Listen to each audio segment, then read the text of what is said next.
Welcome to the Product Design Podcast. I'm your host, Seth Coelen, founder of UX Cabin, where we create world-class web and mobile apps. I'm excited to bring you a behind-the-scenes look into the lives of some of the most interesting and talented people in product design. We'll get strategic advice on how they got to where they are today and things they wish they would have known earlier in their career. Hey, thanks so much for checking out the Product Design Podcast. This is going to be a little bit different of an episode as it's the first episode. It's going to be meet the host, and I'm just going to be talking a little bit about what you can expect to hear and learn on this podcast and understand a little bit more about my background. So, without further ado, we'll just jump right into it. The Product Design Podcast is really meant to be a space where we can explore some of the most interesting people in product design and understand how they got to where they are today and what advice, feedback that they might have to help get your career to the next level, to improve your workflow, your perspective, and how to just get your game to the next level using some of the things that they have learned along their way. So, a little bit about my background. I got a degree in marketing, but I was lucky enough to kind of stumble upon website design in college. I had met a business owner at the laundromat that I was working at, and he would talk with me about school and what classes I was taking. And for some reason or another, he thought I would be a good person to build his website.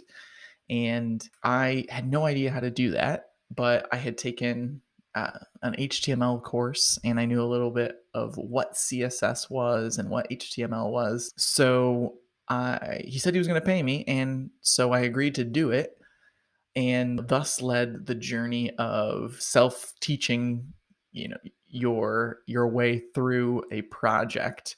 And this was kind of like a new thing for me because I felt for so long that in school, if I couldn't figure out the assignment from the book or the reading materials, then I was just stuck. But what I learned about building websites is that there's so many resources and so many different ways to accomplish things that if you can't figure out a resource, or if you can't figure out the way that one person is explaining it, there's a lot of other people who might be able to explain it differently or more effectively. And after hours on YouTube, Stack Overflow, blogs, I was able to cobble together a pretty janky, flat, uh, static website that I got paid for. And this felt like an insane life hack, or whatever you might want to call it. I got $1,000 to build this website, and that felt honestly like hitting the lottery. Going from making $7 an hour to $1,000 for doing something that was fun, engaging, and interesting. So I wanted to do this again. I wanted to do it more. I thought maybe there's more people like this guy who um, will pay me to do web design. And so I printed off a bunch of flyers and I started tell people that I did web design. I would just, go down the street, down this main street in our town, and I would just offer, go into businesses and say, "Hey, you guys need a website? I make websites." I didn't know what I was doing. I was going into like big brands like H&R Block and being like, "Hey, you guys need a website? Because I do that." Not having any idea for the scale of an operation that it would take to build a website for these bigger brands. But people in general were very kind and, you know, kind of helped me understand a little bit better what I could expect from who needs a website and who doesn't need a website from a college kid.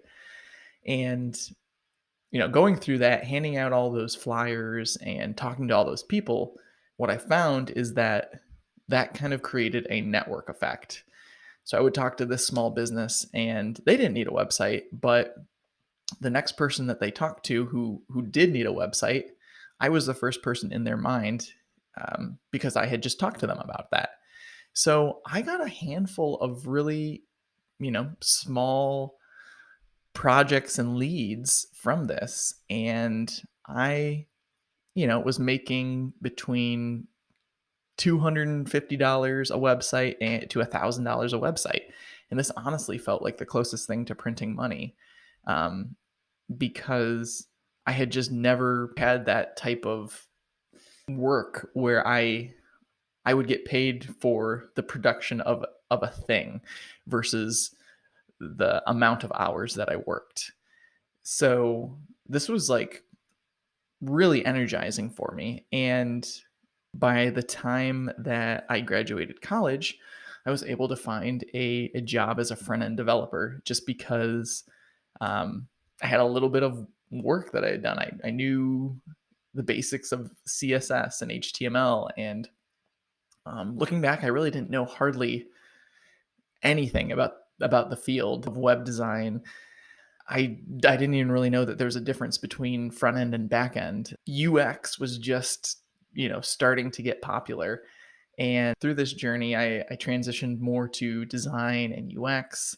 And now, what has really solidified as a good, definition of the work that we do at UX Cabin is product design, doing doing design for software applications, whether it's a mobile app or a web app.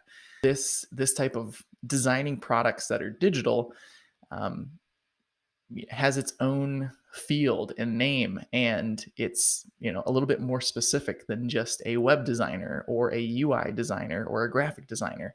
It's building products for interaction, for the digital landscape that people can interact with and do things with, and not just gain information from or look things up.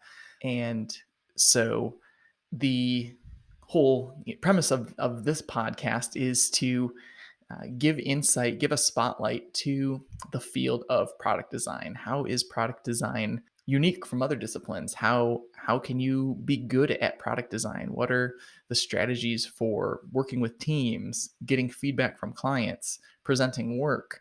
What are things that are evolving in the field as we go through the different climate and change and evolution of our industry? I'm sure in a handful of years, there's going to be a new title, a new name for this, that it's not UX designer, it's not product designer, but maybe it's something new that we haven't even thought of.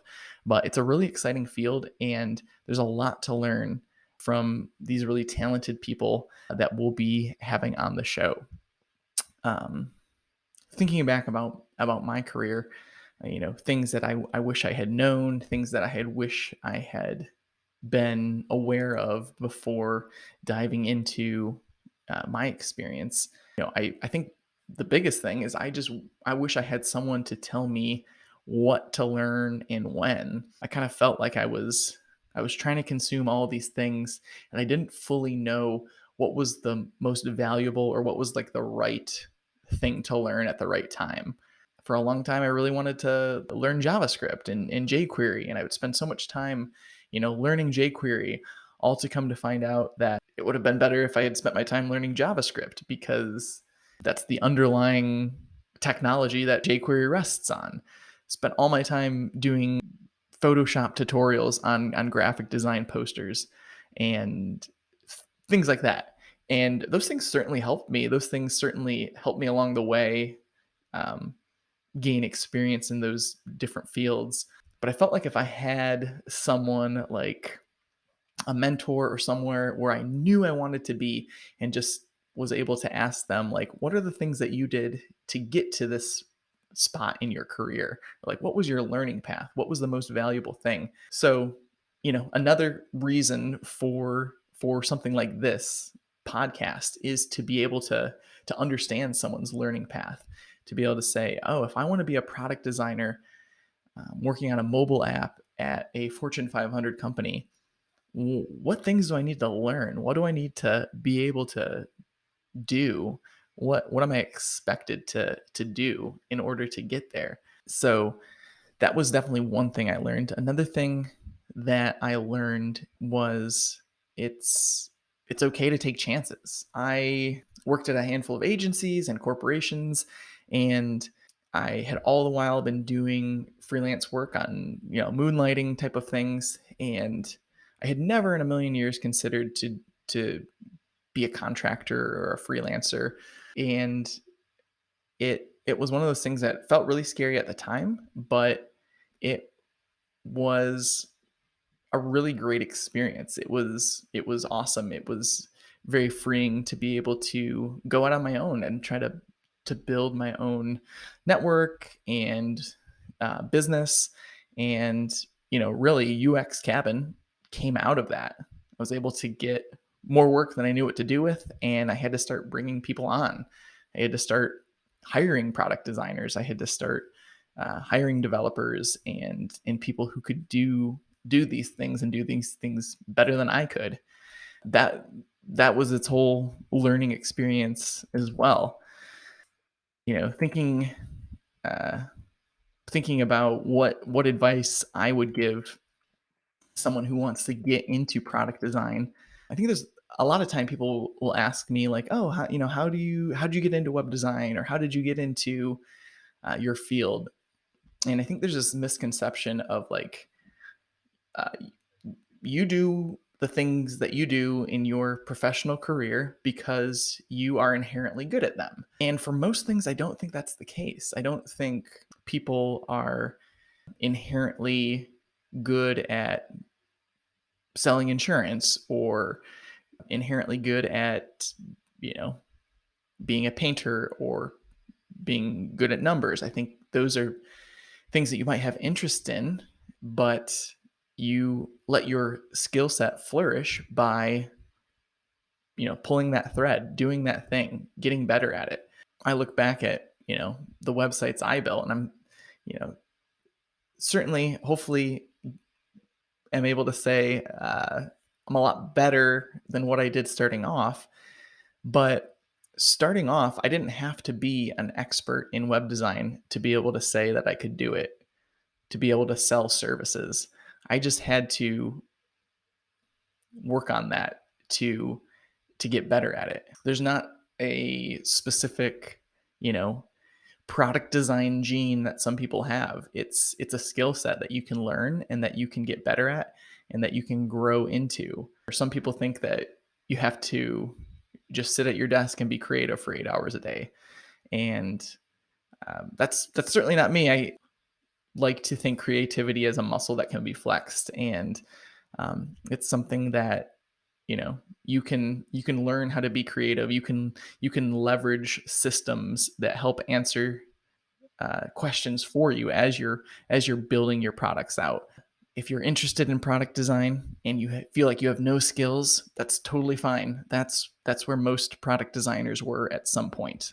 So I hope that this podcast is going to be really insightful. I hope that you will learn a lot from it. I hope you'll meet a lot of new people that you would have never met before, and that we can build a community of product designers and learners that will be able to support each other and help each other out along the way. Thanks so much for hanging out with us today on the Product Design Podcast.